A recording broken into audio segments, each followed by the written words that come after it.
Be very afraid. The haunting season is here. You're watching 13 Nights of Halloween, only on ABC Family. Every single October is the same.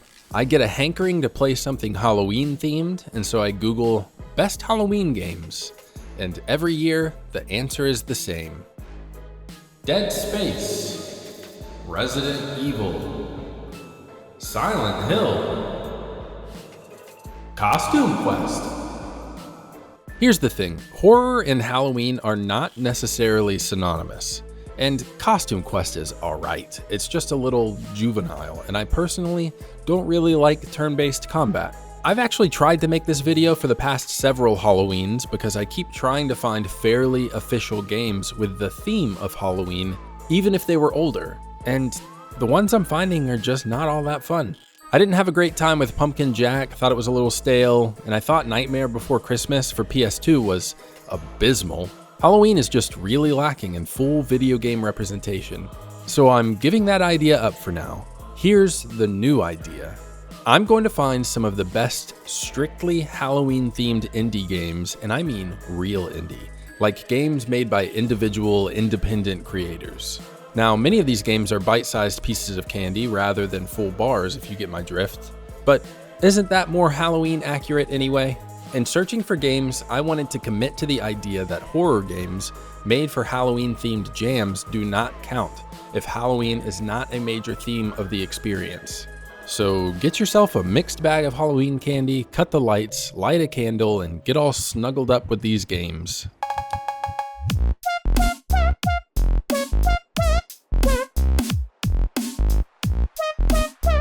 In Tricky Treats, you have two bowls, one filled with candy and one filled with cubed viscera. It's your job to take a look at the trick-or-treaters and determine which one they need.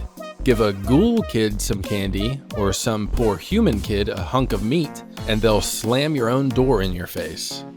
I actually found this game kind of tricky. The designers didn't make it overly easy to distinguish between the two types of visitors to your door. For example, this Frankenstein monster child might look full monster, but you can see where they didn't face paint all the way to the hair. That's supposed to be your indication that the child is a real child and not a freak child.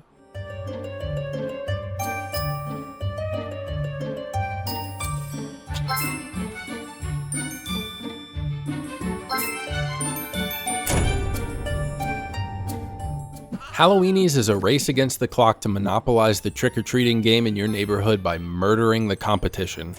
The game has weapons scattered about and you use them to attack and kill other Halloweenies who then drop their candy.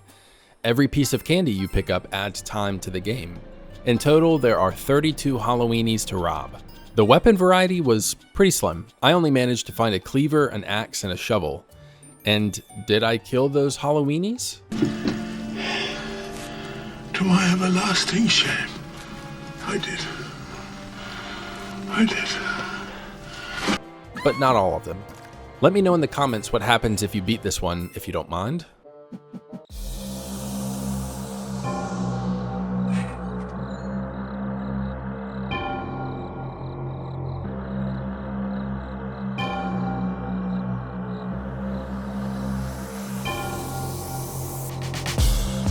Trick or Treat is the first scary game on our list. It takes place on Halloween and you're home alone handing out candy to the local kids while being preyed upon by a stranger using the cover of Halloween to target your life. I really liked this one. The jump scares, which I won't spoil, genuinely got me, and I always love a good PS1 looking game. I will say though, your eventual foe has a problem with getting stuck on the environment, which makes it a little less tense.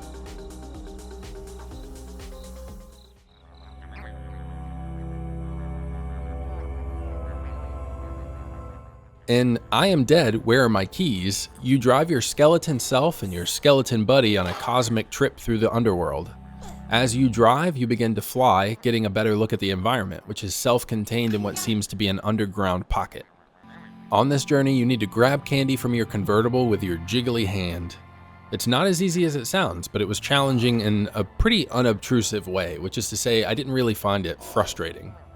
One of my favorite things about this one is the little ouch you get from the skeletons if you wreck the car.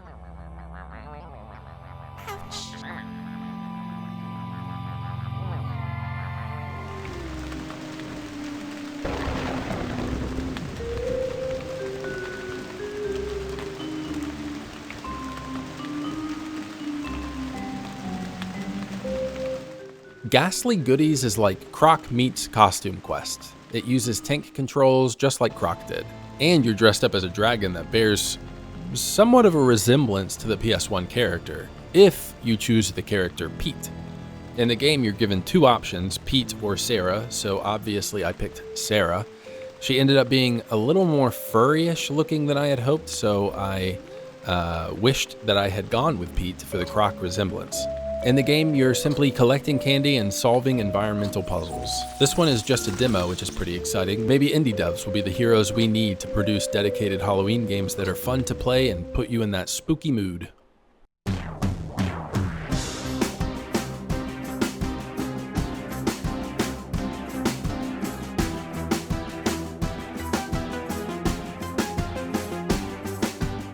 Pumpkill 64 is a Nintendo 64 style collectathon with a Doom-like twist to it.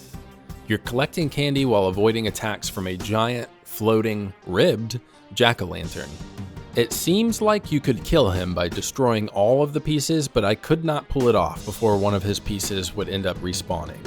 The jack-o'-lantern shoots both fire and baby lanterns that rain down on you from above if you aren't paying attention.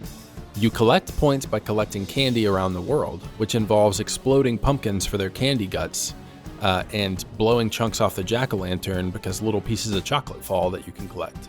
The reason why I don't say it's a Doom clone, even though it looks quite a bit like one, is simply because the jack-o'-lantern doesn't birth enough babies for that to be the case. You don't have enough enemies to fight, in other words. And because it's a one hit and you die game.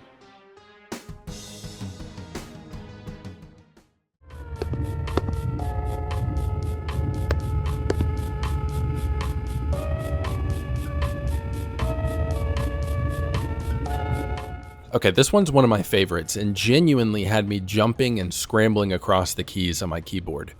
It reminds me of those TikTok videos, if you've seen them, of the Gmod map where the picture is like chasing someone in an environment and the person is desperately trying to run and hide from it. Being discovered by the entity that's wheeling around in this shopping mall means sprinting down a long hallway while you watch the glow from his eyes, which looks like the light from a kid's Halloween flashlight, slowly come into focus as he gains on you. It's very liminal space inspired, and your goal is to steal candy from the mall while avoiding his glow-in-the-dark gaze.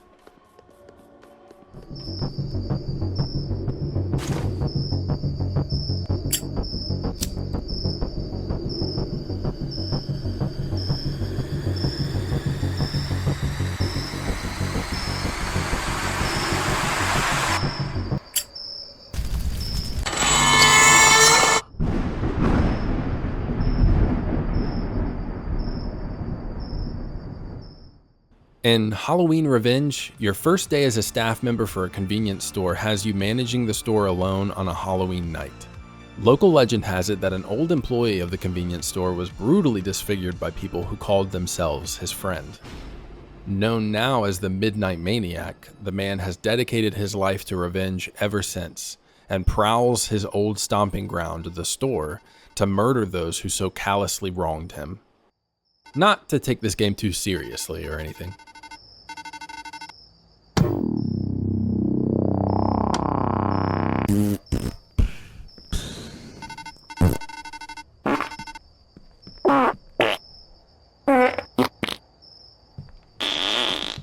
But I do think it has pretty great quality. I ran into one game-breaking bug. At one point you're texting your girlfriend and she starts to type as indicated by the 3 dots. I exited the phone while she was typing and never received her next message. Thankfully, it doesn't make you start from the very beginning and I was able to get back to my place in no time. But it was confusing, and if it weren't for this video, I probably would not have turned the game back on. But I'm glad I got to finish the experience, and I recommend the game for Halloween vibes.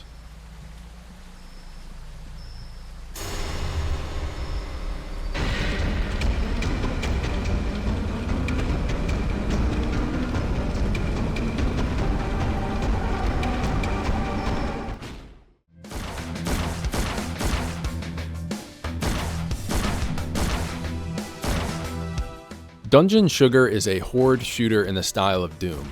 I'll be honest, I don't have much to say about this one. It has pumpkins and you shoot them. I was a little disappointed to see that ammo is limited and that you have to buy ammo between rounds from vending machines. It felt like a game where you wouldn't want to have to think about it that much.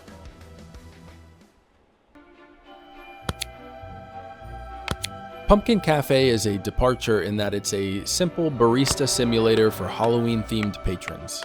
If you think it's easy though, you'd be mistaken. I was missing the mark on almost every drink I made for some reason. Very short experience, but it made me want to play more games like it. And the quality of the experience is very high. I thought the controls were fine-tuned to be perfect and the art is really good, using a different artist for many of the customers.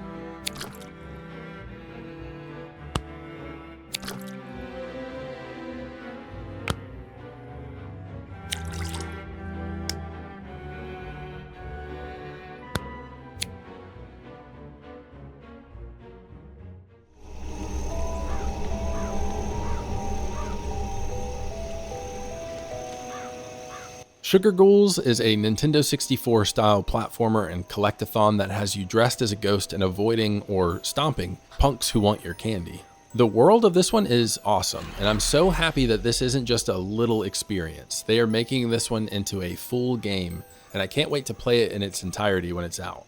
My biggest critique is that the enemies can still hurt you as you're jumping on their heads. I don't think it's meant to be that way, I just think their attack happens to cut yours off. I think that should be tweaked. It makes the game too tough, since jumping on their heads is the only way to get rid of them. Another polite suggestion I'd make is a fun form of locomotion, like rolling. Or since the characters seem lizard-like, maybe a fun crawl that's faster than the walk itself.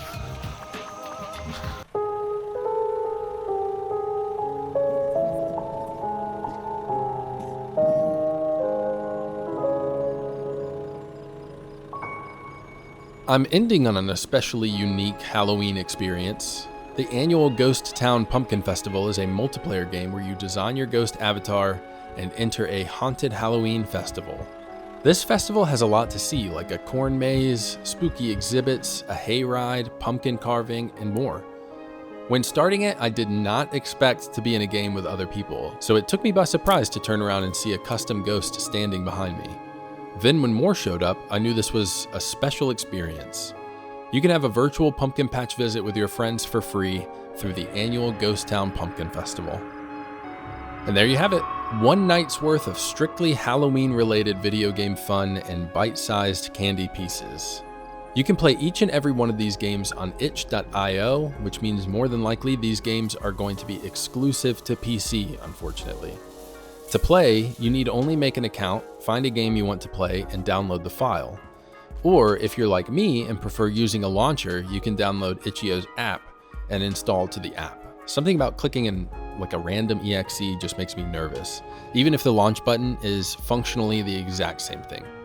If you have any suggestions for Halloween-themed games, please put them in the comments below. I'm sure there are some I'm missing out on. Have an awesome day, friends, and see ya at the next one.